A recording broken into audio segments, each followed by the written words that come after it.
Bonjour. En 1894, le microbiologiste franco-suisse Alexandre Yersin de l'Institut Pasteur a été dépêché à Hong Kong par l'Institut et les autorités françaises pour étudier l'épidémie attribuée à la peste qui y sévissait. Yersin est un pur produit de la pensée pasteurienne.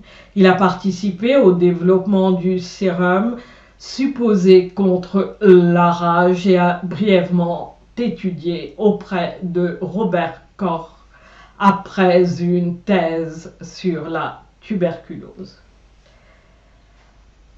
C'est à lui que l'on doit la formulation de la thèse bactérienne de la peste. Elle serait, d'après lui, due à un bacille, depuis nommé en son honneur Yersinia pestis, très abondant dans les bubons des malades. Dans les cas graves, il passe dans le sang et à l'autopsie, on le rencontre dans les ganglions lymphatiques, le foie et la rate. Selon lui, la peste est d'abord une maladie du rat qui devient bientôt une maladie de l'homme. Quelques années plus tard, en 1898, un autre médecin de l'Institut Pasteur, Paul-Louis Simon, décrit en détail un possible schéma de transmission. Leur thèse est devenue la thèse officielle. Pour citer l'Organisation mondiale de la santé, l'OMS, la peste est une zoonose bactérienne due à Yersinia pestis que l'on trouve chez les petits mammifères et les puces qui les parasitent.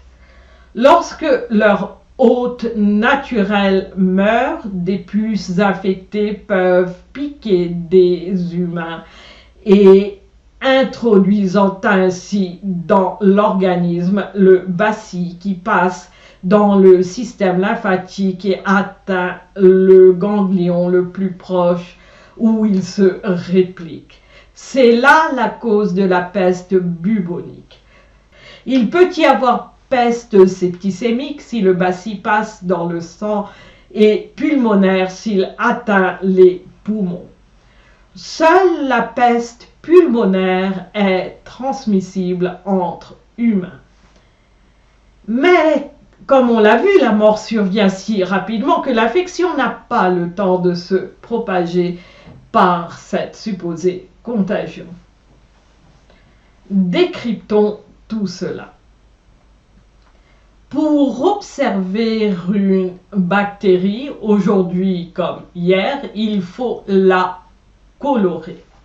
Une coloration est une réaction chimique. En interagissant avec la bactérie, elle peut potentiellement l'altérer. Peut-on exclure qu'une bactérie inoffensive devienne agressive pour s'en protéger et donc par adaptation? La question mérite d'être posée. Par ailleurs, il s'agit d'une procédure chimique délicate sujette à erreur. Une surdose de colorant peut déformer la bactérie, la faire rétrécir, modifier sa forme ou masquer ses contours.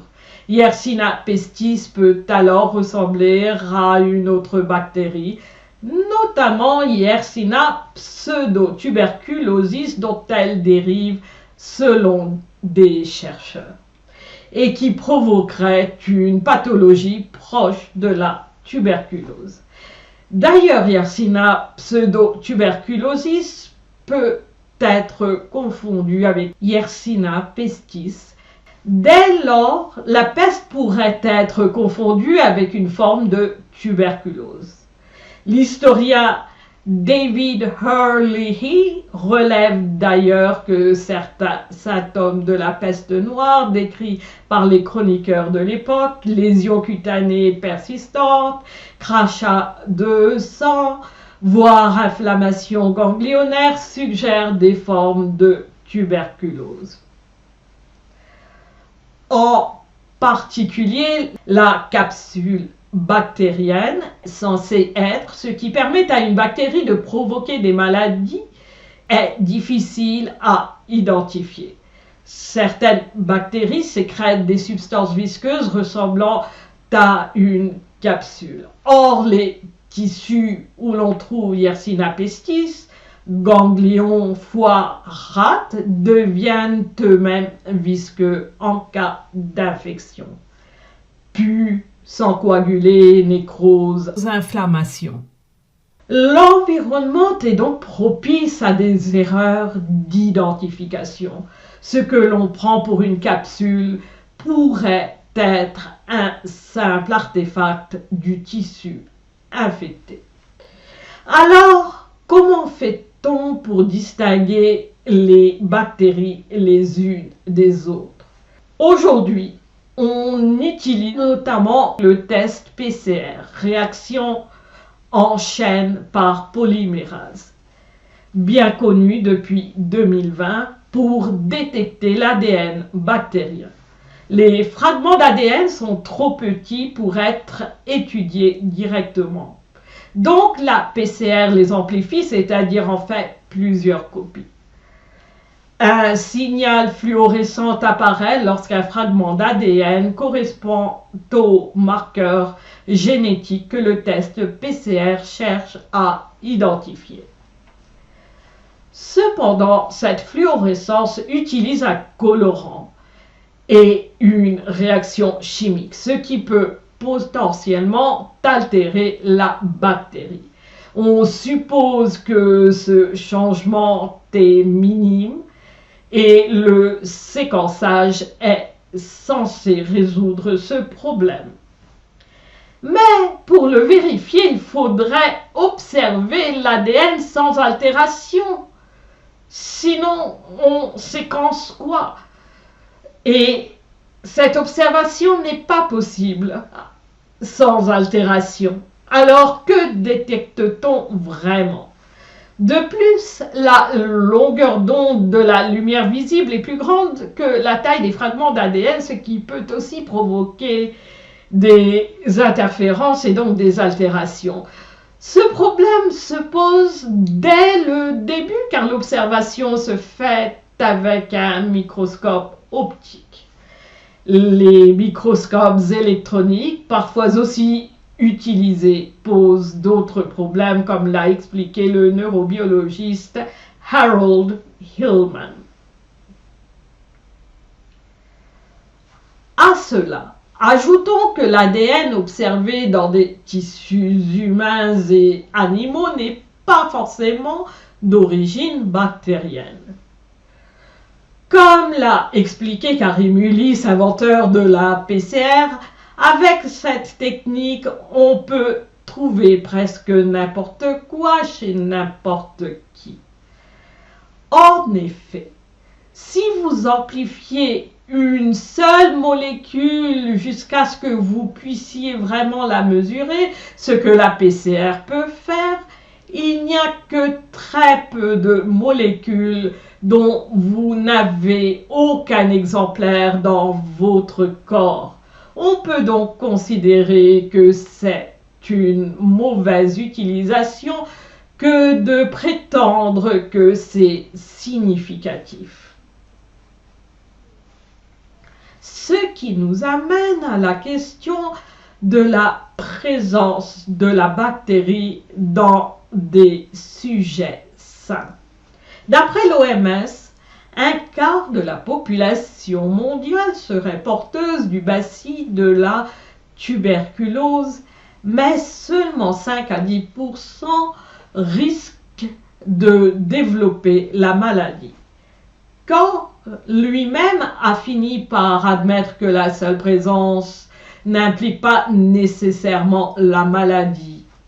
Il est donc raisonnable de penser qu'il en va de même pour Yersinia pestis. Notons que le docteur Thomas Powell, éminent médecin et bactériologiste, ancien secrétaire de l'Association américaine de la science de la santé, après avoir été volontairement inoculés par des membres de la communauté médicale, notamment avec Yersinia pestis, n'a développé aucun symptôme de la maladie et est demeuré en parfaite santé. À l'inverse, le bacille Yersinia pestis est absent chez des patients présentant pourtant tous les symptômes caractéristiques de la peste, du moins au début de la maladie. C'était notamment le cas lors des premiers tests effectués par l'équipe d'intervention de l'OMS à Zobia au Congo entre 2004 et 2005. Sur 87 échantillons prélevés chez des patients atteints d'une forme aiguë de peste pulmonaire, aucun n'a révélé la présence de Yersinia pestis.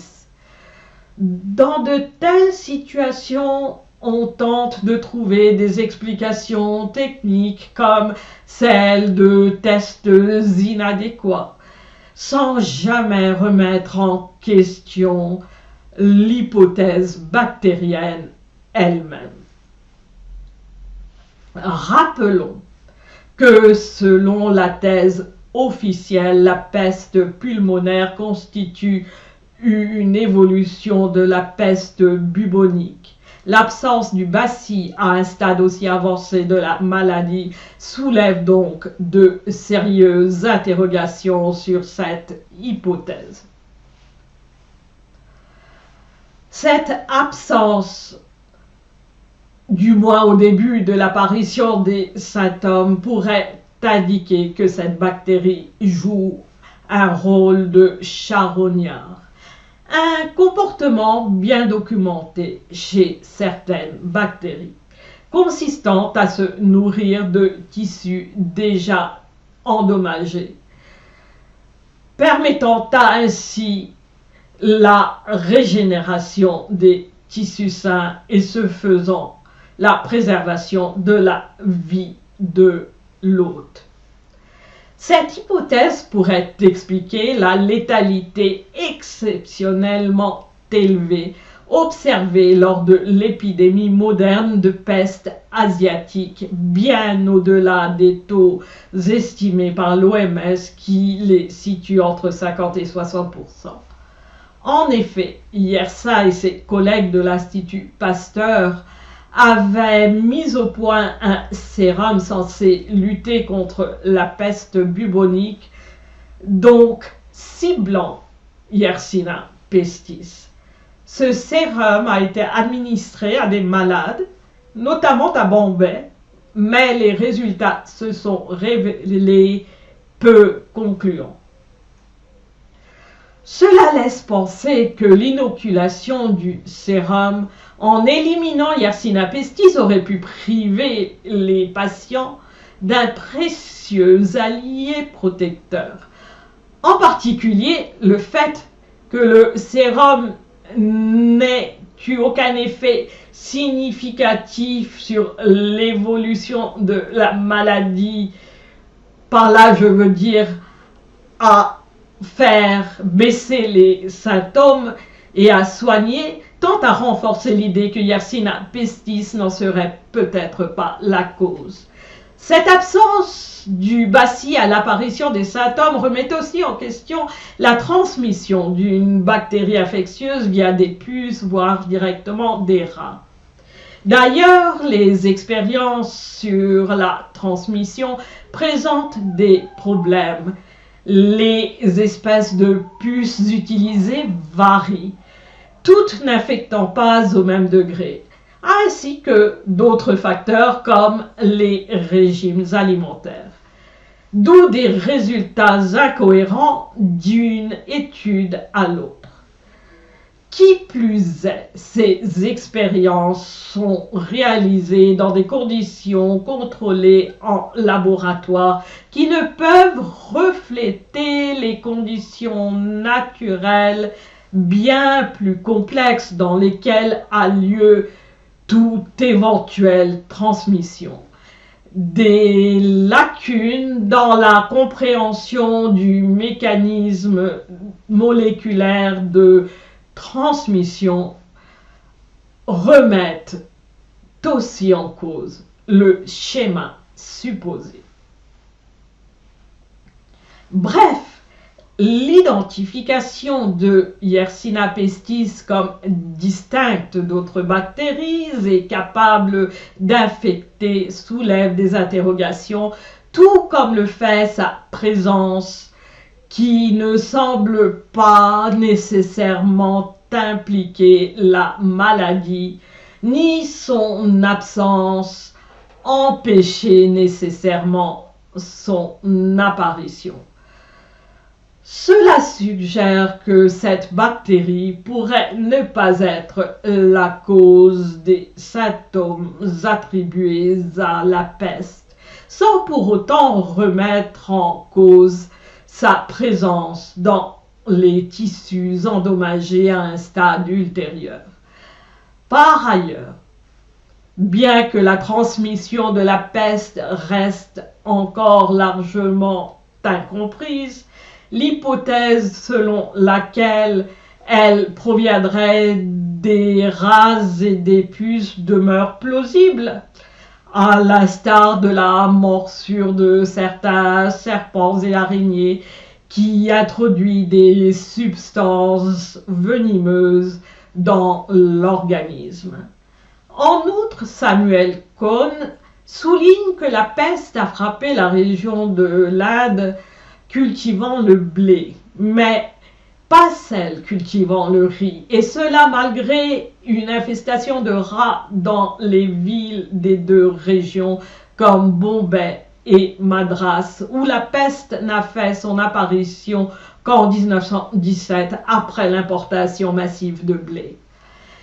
Cette denrée prisée par les rats et les puces pourrait avoir été contaminée par leurs excréments.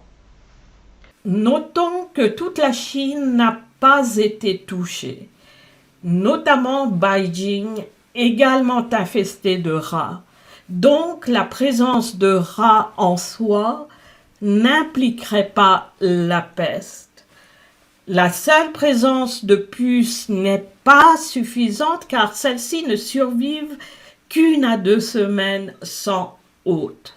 L'épidémie mentionnée dans les mémoires de l'empereur Jahangir à Agra avec apparition de bubons au XVIIe siècle était précédée par des rats mourants.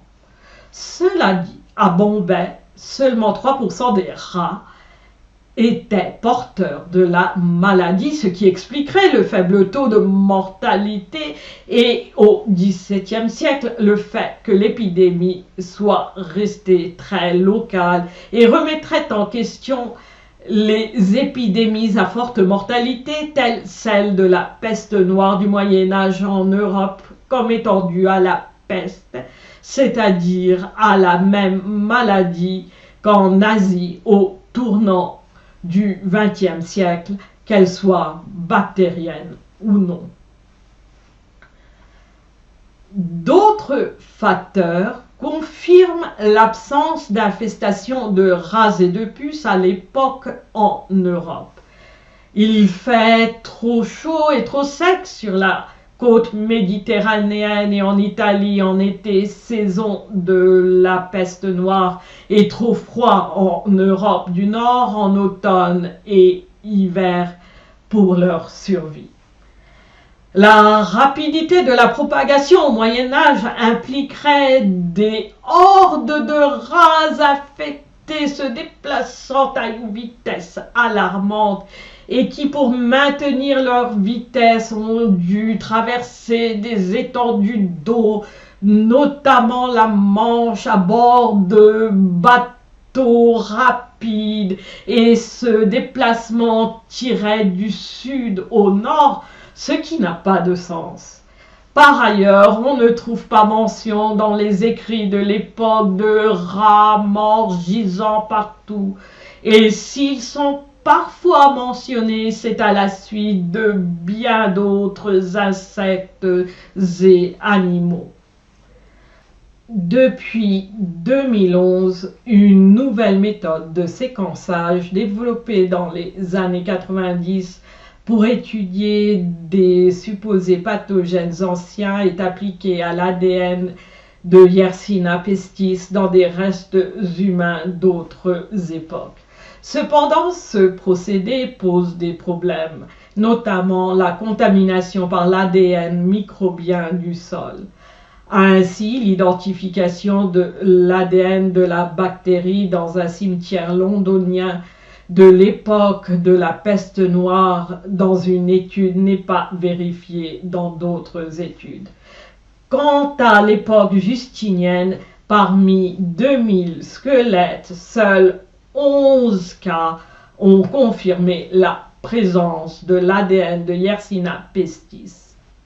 Des tests contaminés ont donné lieu à de faux positifs. Qui plus est, il y a une quasi-absence de preuves de la présence de rats dans l'Empire romain.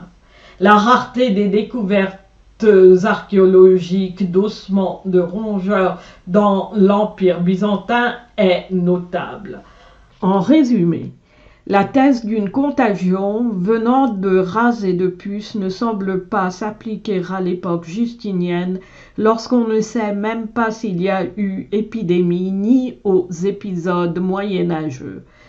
Quant à l'épisode moderne et certains autres des temps anciens comme celui à Agra en Inde au XVIIe siècle, il semble certes avoir été précédé d'une présence notable de rats, mais le mécanisme de transmission par le biais d'une bactérie pose question.